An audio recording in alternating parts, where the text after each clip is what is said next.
Hello students, let us try to understand the next topic which is completeness of a statistic or a family. So an important notion which we must learn to understand the concept of completeness is ancillarity of a statistic. In fact, ancillarity and completeness are like mirror images of each other. So let us try to understand ancillarity and completeness. So now to understand what do we mean by ancillarity, let us first try to learn it through an example. So here I have illustrated an example. So suppose we have two measuring instruments and one of the two measuring instruments, say C1 and C2, it can both these measuring instruments can be used in order to determine value of a physical parameter theta. Now this theta can be equal to theta 1 or theta 2. The possible values of the measurement represented by the random variable y are 1 and 2.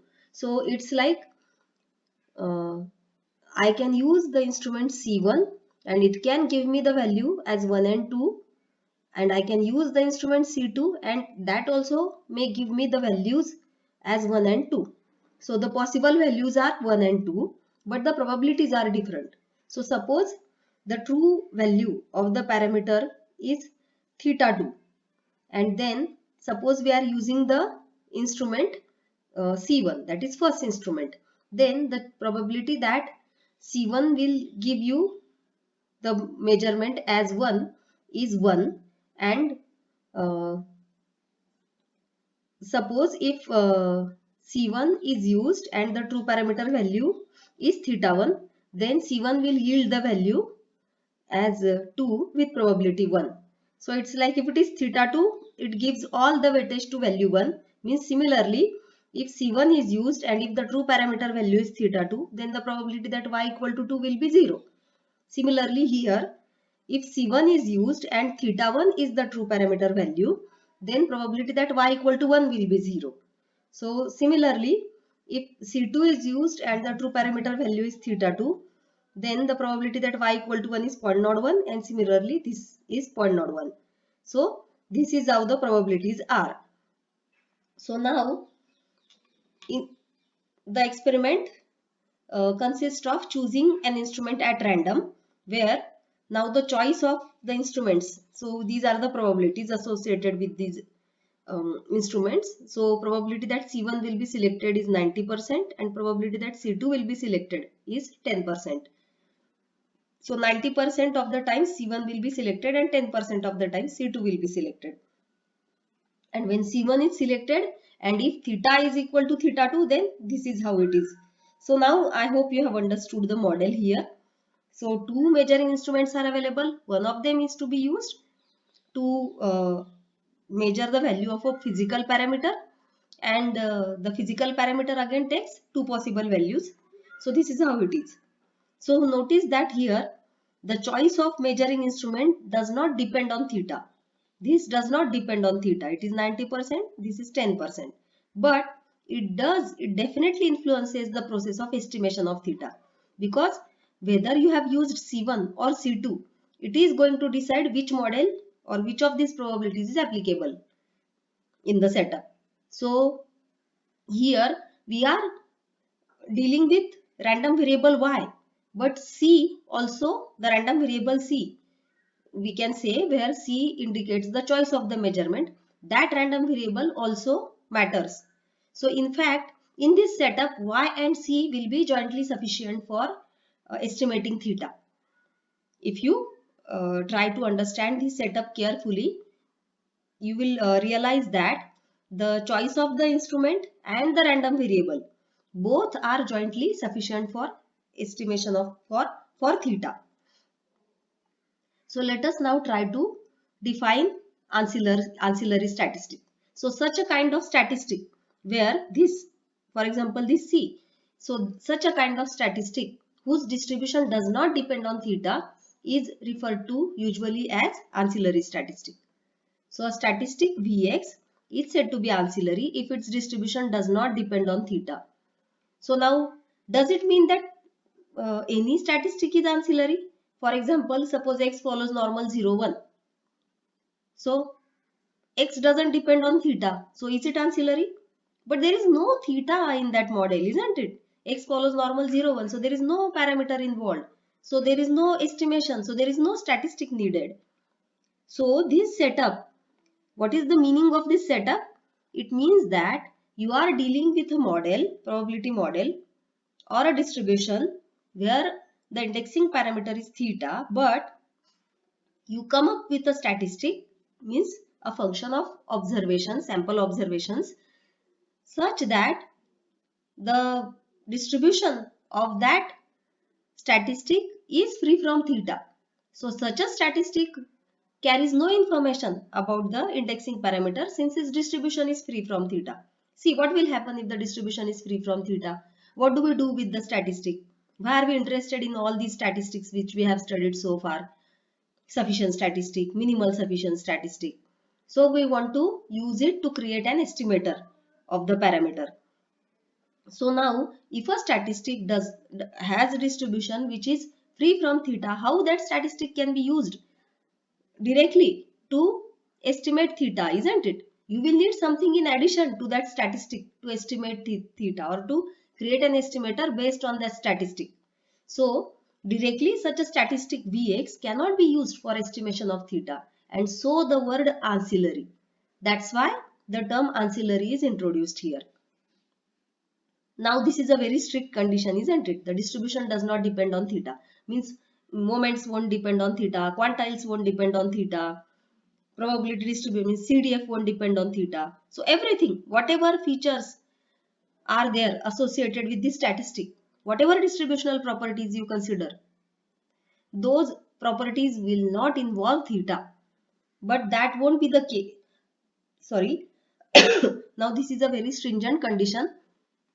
Can we make this condition a little bit liberal? Can we loosen up a bit? So yes, we can loosen up a bit by introducing first order ancillary statistic. So what is first order ancillary statistic? So a statistic whose expectation is free from theta. A very simple concept actually, whose expectation is independent of theta, and so that's why it is a constant. It won't change as theta changes, and in that way it is a constant. So such a statistic is referred to as first order ancillary statistic.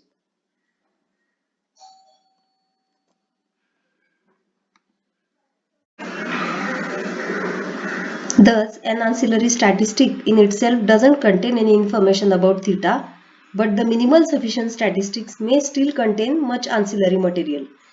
Okay, what is the meaning of this?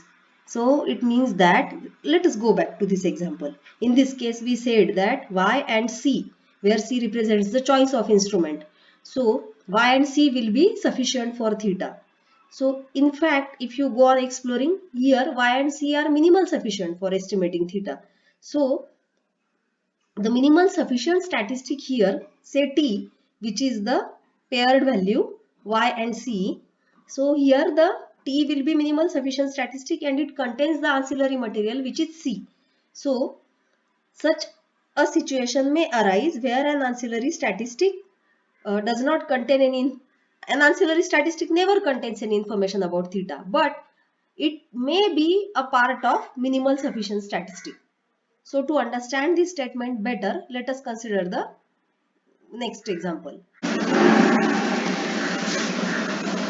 In this example, we are dealing with mixture of normal distributions. So a random variable is equally likely to be either normal mu sigma 1 square or normal mu sigma 2 square, where the variances sigma 1 square and sigma 2 square are different and known, but the mean mu is unknown.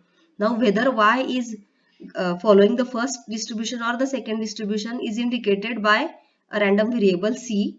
It takes values 1 if the random variable y is following the first distribution, and takes value 2 if y is following the second distribution. So the distribution of y is known if c is known, exactly known if c is known, except the unknown mean mu. So the PDF of y with the help of c can be written like this. It will be 2 pi, it will be the normal PDF with variance sigma c square, where c, if it is 1, If c is equal to 1, it will be sigma 1 square. If c is equal to 2, it will be sigma 2 square. So the PDF can be written like this. So notice that in this context, the statistic S, which is the combined values of c and y, is sufficient for estimating mu when sigma 1 square and sigma 2 square are known. This is because they are known, so only c and y will be enough.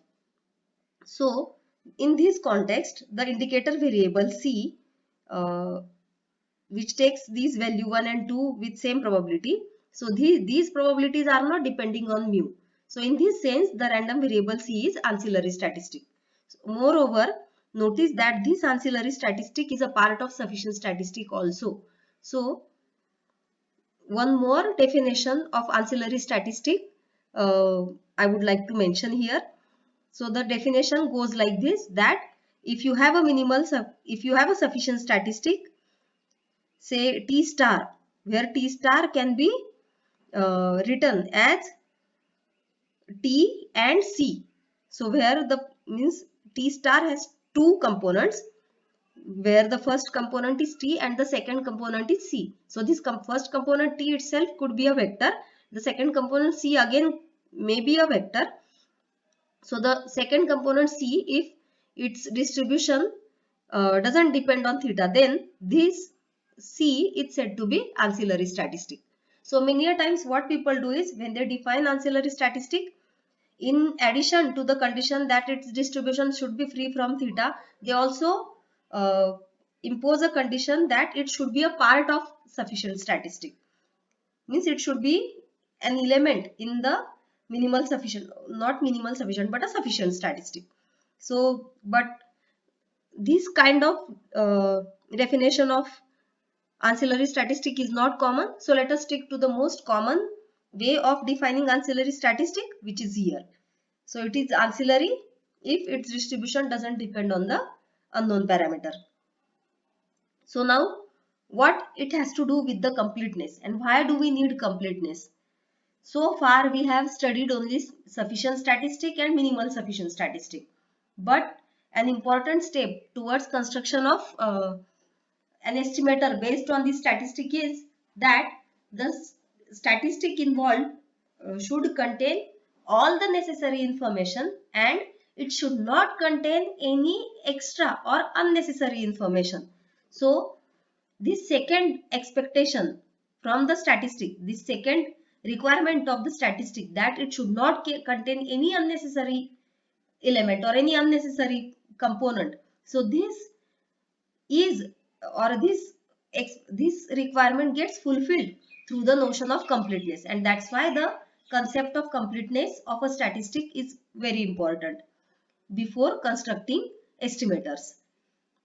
So let us consider what do we mean by, let us try to understand what do we mean by sufficient, what do we mean by complete statistic or completeness.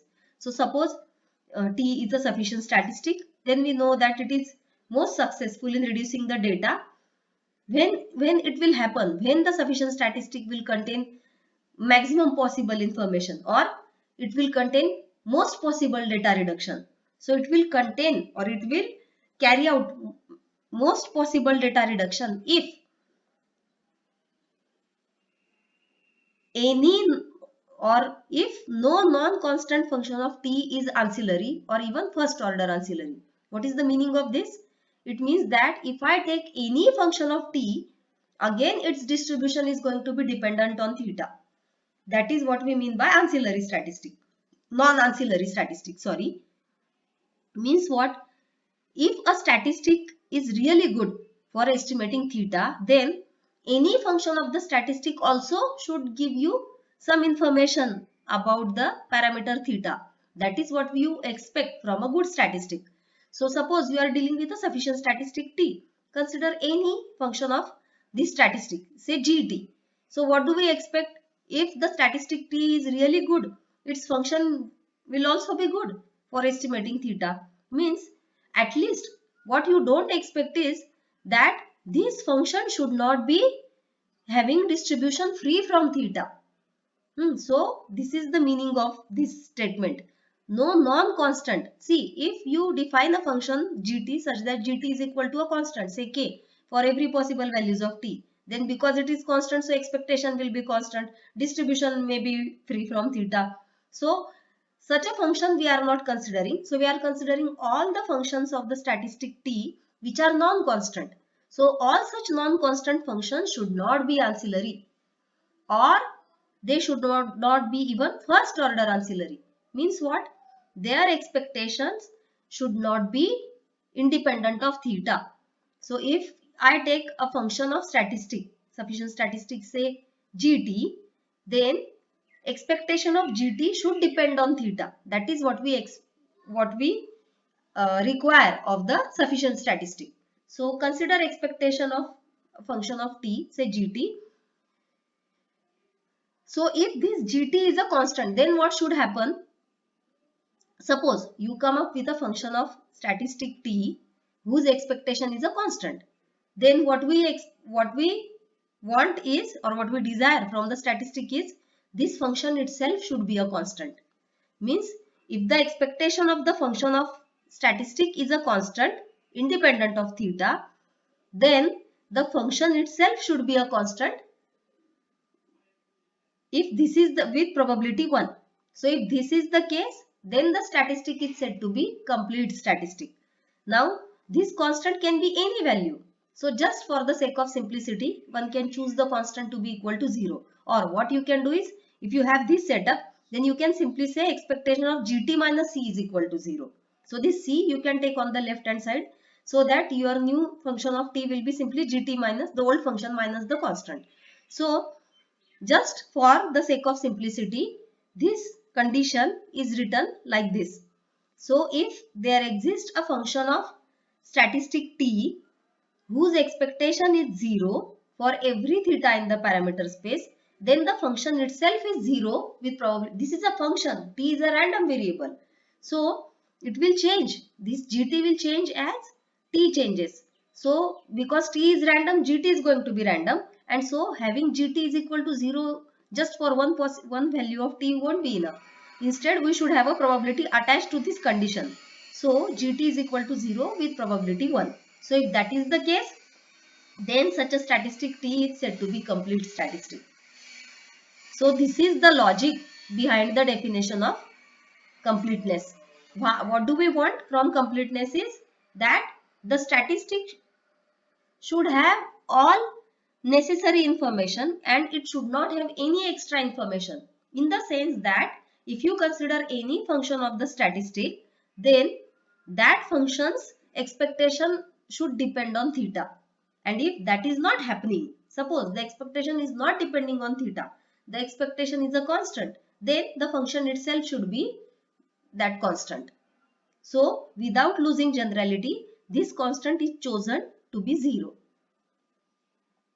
So suppose ft is the probability distribution of the statistic t, then the corresponding family of probability distributions, this is said to be a complete family. So there are two ways to mention this completeness. Either you say that t is a complete statistic, or you say that this family of distributions of t is a complete family. Either way, it is the same. So what completeness does is, completeness brings with it substantial simplifications of the statistical situation. Means what?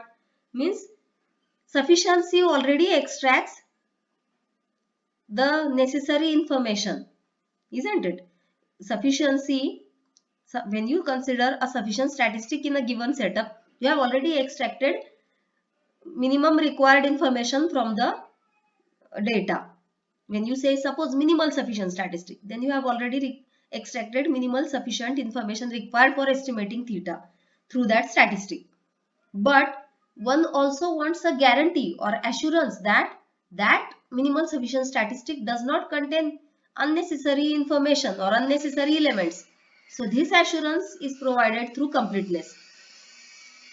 So what can be an ideal statistic?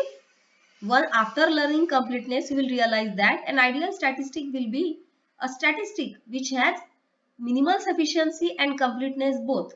So a minimal, sufficient and complete statistic is usually used to construct estimators. Now let me tell you an important property associated with the minimal sufficiency and completeness. If you have a minimal sufficient and complete, if you have a sufficient and complete statistic, then it is automatically minimal sufficient. So when you have sufficiency and completeness, minimality is already there. Isn't it interesting? So it's like if you have sufficiency and in addition if you have completeness of the same statistic, then in the process of completeness, all the unnecessary information gets shredded off from the sufficient statistic and it also becomes minimal sufficient. So a sufficient complete statistic is always minimal sufficient. This is what I am saying here. So more about completeness. Now, are there any properties? What are the major advantages? How can I identify completeness? What are the implications of having a complete statistic? So I have tried to summarize all this in these two slides. So a complete sufficient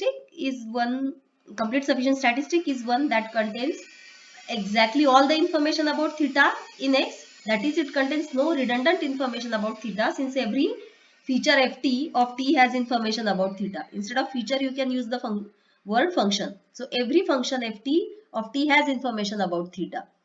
So now what can be the complete statistic in the context of exponential family? So suppose you are dealing with multi-parameter exponential family. Then the statistic k1 summation k1 xi summation k2 xi up to summation km xi. This statistic we have already established that this is minimal sufficient. So moreover, it can be easily proved that this statistic is a complete statistic as well. So all the desired properties associated with the statistic are there easily available in the minimal sufficient statistic in the context of exponential family. So now what completeness has to do with the ancillary statistic? What will happen if a complete sufficient statistic is there? What will happen if we come across a ancillary statistic? So here comes the Basu's theorem. It is an important part and it is an important result and it is used to establish certain simple corollaries. So suppose Tx is a complete sufficient statistic, then it is independent of every ancillary statistic. So suppose for a given probability distribution, you have Tx as a complete sufficient statistic, then and suppose Vx is an ancillary statistic in the given setup, then Tx and Vx will be independently distributed. So what happens is this Basu's theorem allows us to establish independence of two statistics without ever finding the joint distribution. Means here I don't need to find the joint distribution of Tx and Vx. I can simply apply Basu's theorem and can claim that those two statistics are independently distributed. So now what are the examples of complete statistic or complete family?